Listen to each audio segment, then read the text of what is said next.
জনরব media, জনতার কথা বলে।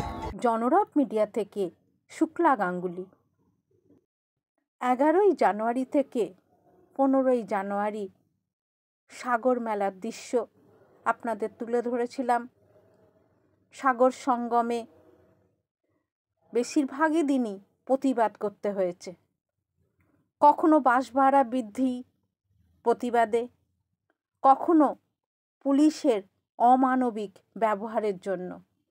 এবছর যারা পুলিশ কর্মীরা এসেছিলেন তাদের সত্যি কিছু করার ছিল না। তারা অন্য জেলা থেকে এসে এখানে কিছুই চেনে না, অথচ তাদের দাঁড় করিয়ে দেওয়া হয়েছে। গঙ্গাসাগর মেলা সুচারুরূপে পরিচালনা করতে হলে সঠিক জায়গায় সঠিক মানুষকে সঠিক কাজটা দিতে হবে। উদাহরণস্বরূপ বলা যায়, এবছর প্রকৃত সাংবাদিকদেরকে বিতাড়িত করে সাংবাদিক পরিবারকে টেন্টে রাখা হয়েছে। সূত্রের খবর থেকে উল্লেখ করতে বাধ্য হলাম, এটা প্রশাসনের জানা দরকার। পৌরসভার স্বাস্থ্যকর্মী কলকাতার, তার গঙ্গাসাগর একদম হাতের নখের মধ্যে। এই রকম কর্মীদেরকে অথবা স্থানীয় কর্মীদেরকে যদি এই দায়িত্বগুলো দেয়া হয়, যারা ভিন রাজ্য থেকে আসছেন তারা সঠিক দিশা পাবেন। তারা কিন্তু তীর্থ করতে আসছেন।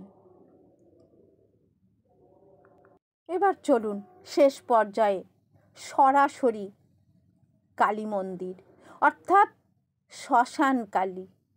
সাগরের বাম দিকে রাস্তা ধরে চলে গেলেই এই শ্মশান।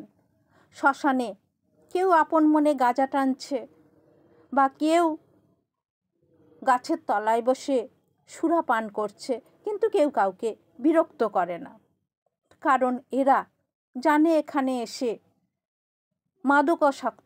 মাদকাসক্তির প্রভাবে তারা উন্নত হয়।